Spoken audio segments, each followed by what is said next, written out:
Weilà Tom Bio, how's it going, everybody? Welcome to this video on the verb scusare. I'm going to be teaching this video with the help of my trusty digital whiteboard. For those of you that have seen the Zero to Hero Italian Grammar series, which as always I will have linked down below, you will be very familiar with this style of content from me. This is essentially when I'm giving you guys a lesson just as I would give to my students that I teach every week on Zoom. If you'd ever like to join us for a group lesson, check out the link in the top line of the description. I'd be happy to have you join us. So I very well may be adding this video to the Zero to Hero series, which is where we took a look over the course of 30 videos from Italian at its most basic all the way up to the most advanced of topics.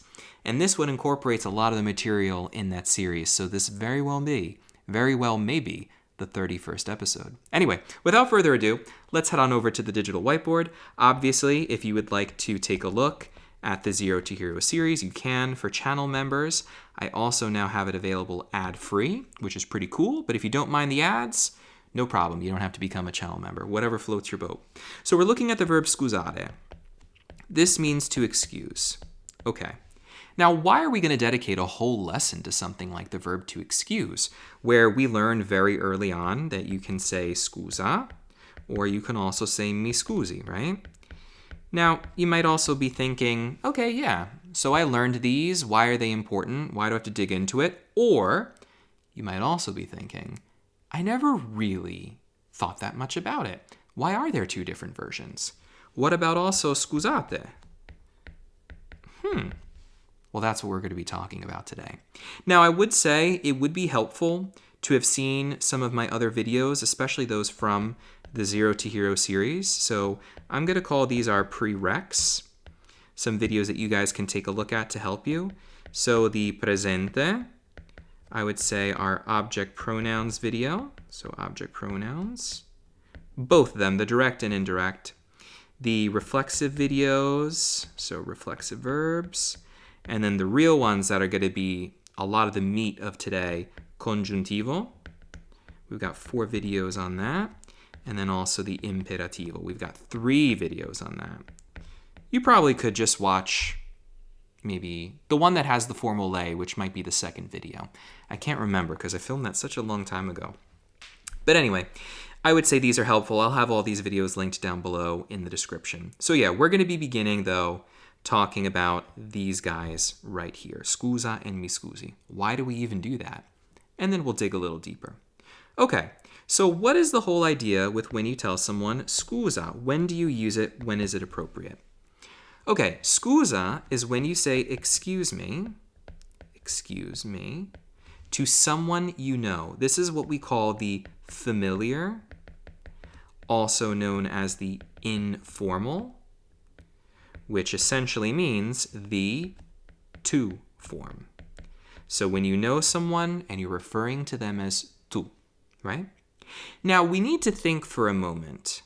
What are we saying when we tell someone, excuse me? We are essentially telling them what to do. So hear me out. You may have never thought of it this way. There are always multiple ways to explain something in a language, so maybe the way I explain it makes sense, or maybe it doesn't. But hear me out. When you are saying excuse me, you are telling someone what to do. You are also begging them to pardon you. What does that sound like?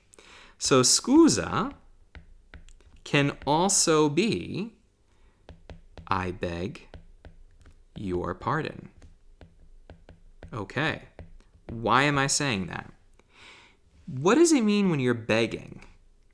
When you are begging, you're asking for something. So yeah, we could say you're asking for forgiveness.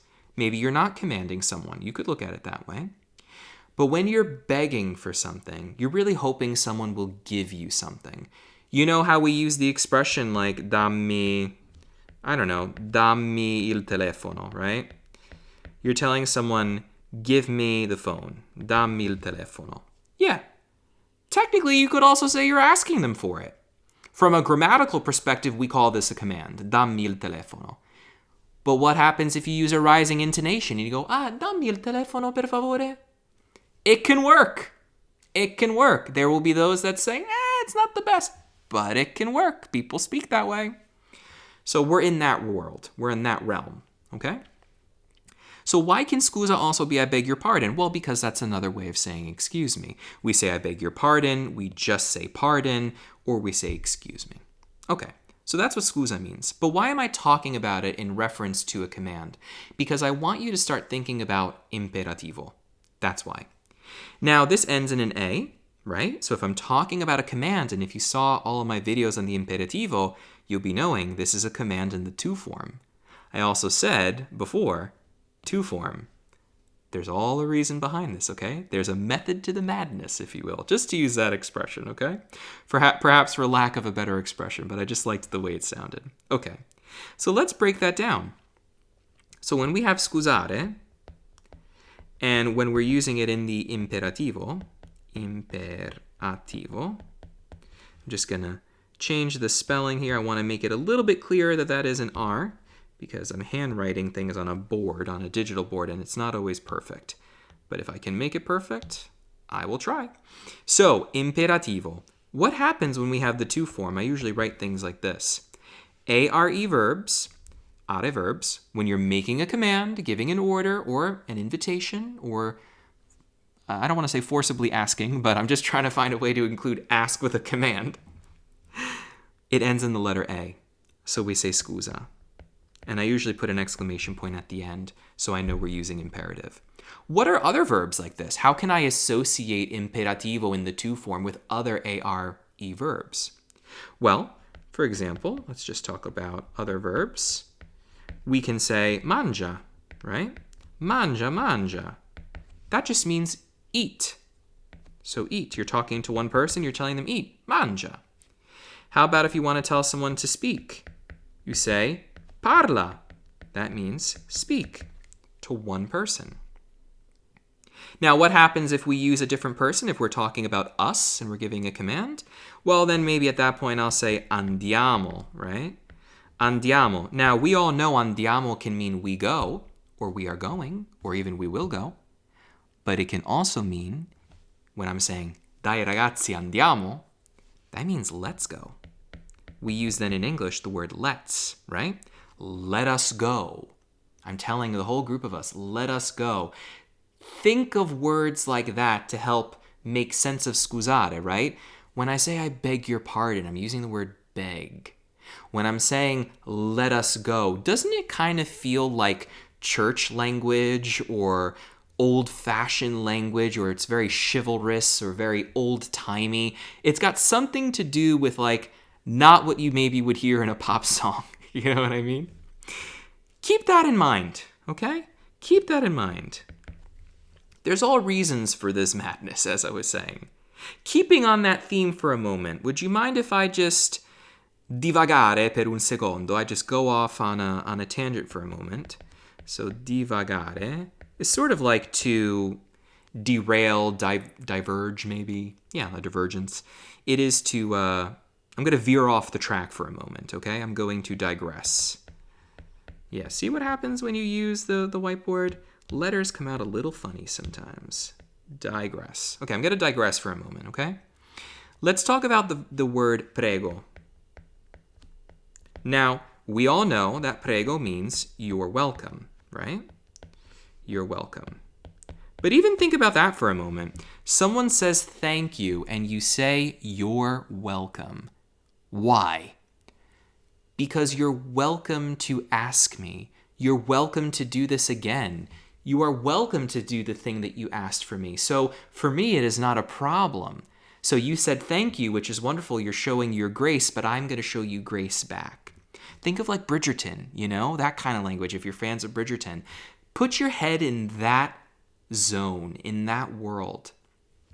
Have you ever walked into an establishment in Italy, like a food establishment, and the person working there behind the counter, let's say like in a bar, in a cafe, right? And they go, prego. Or they say something like, prego, mi dica. What's that about?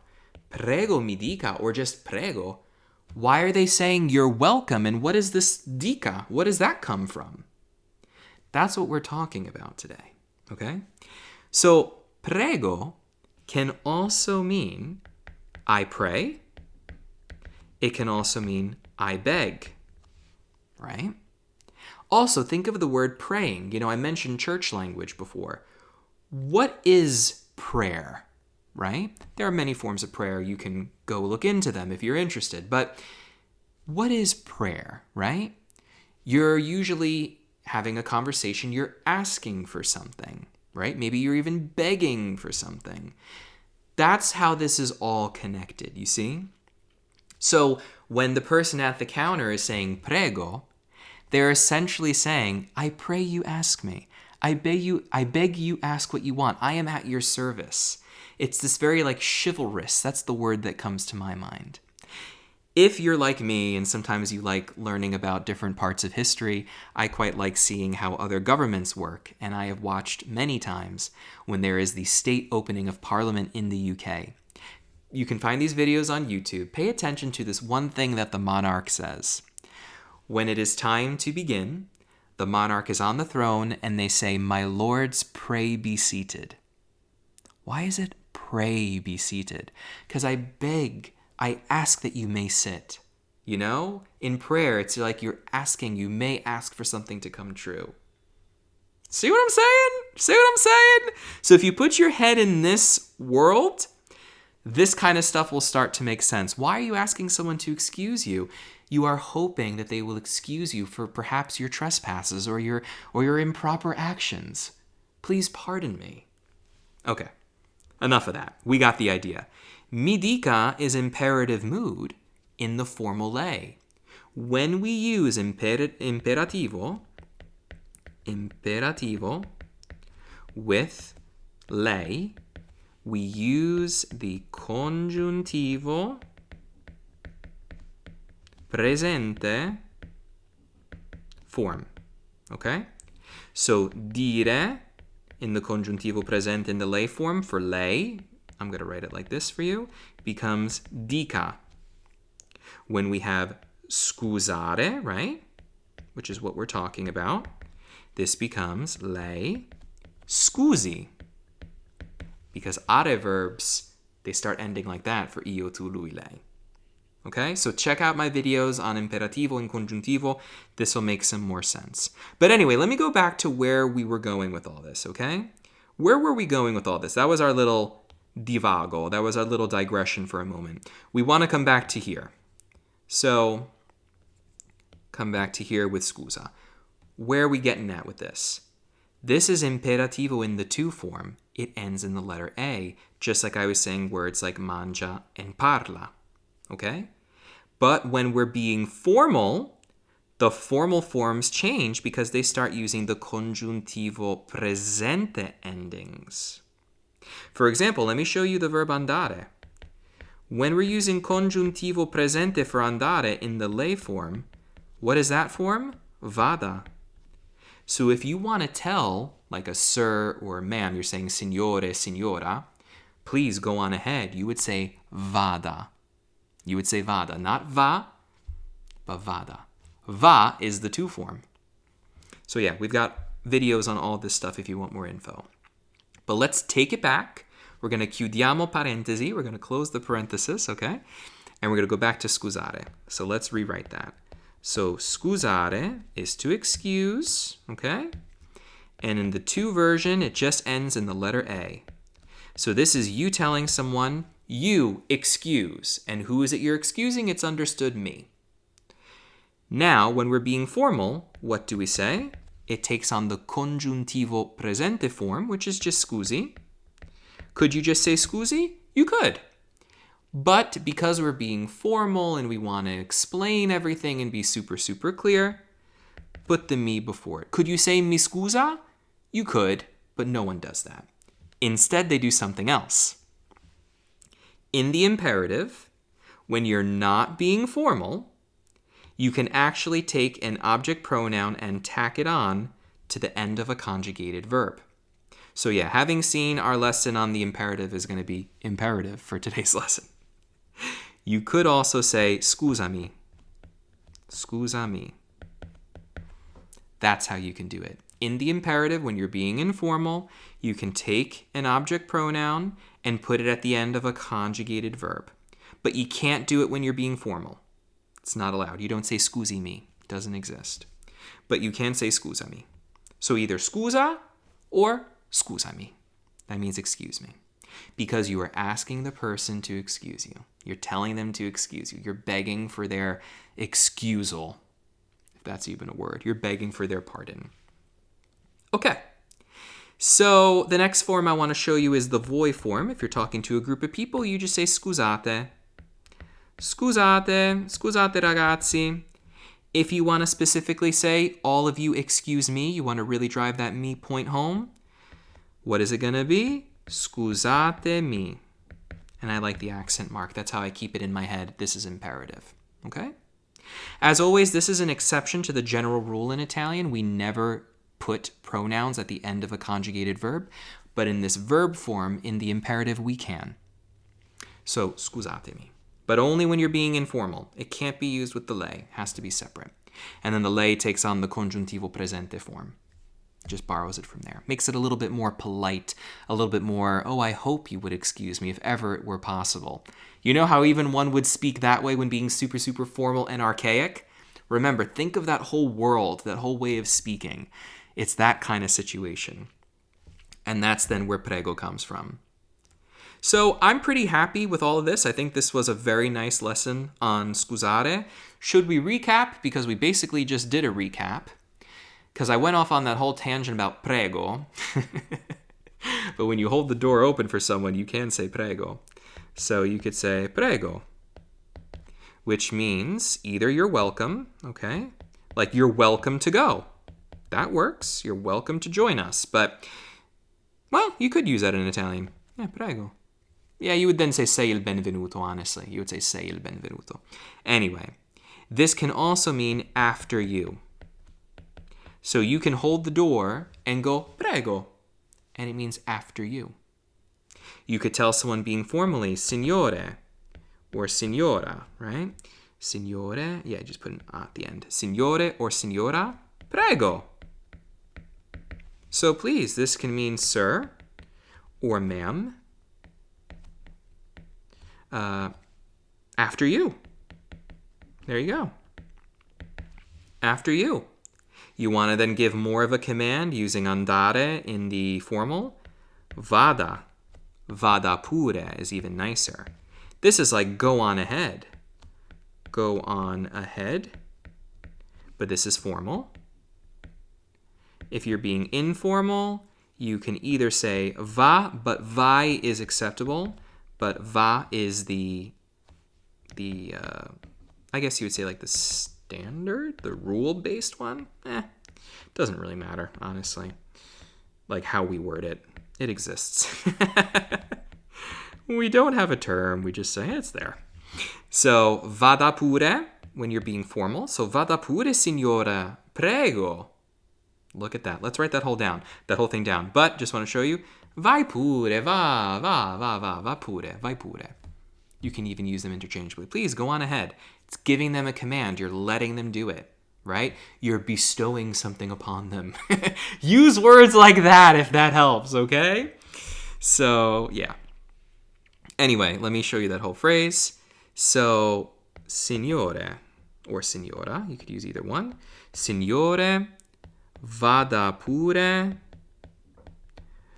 prego. Right?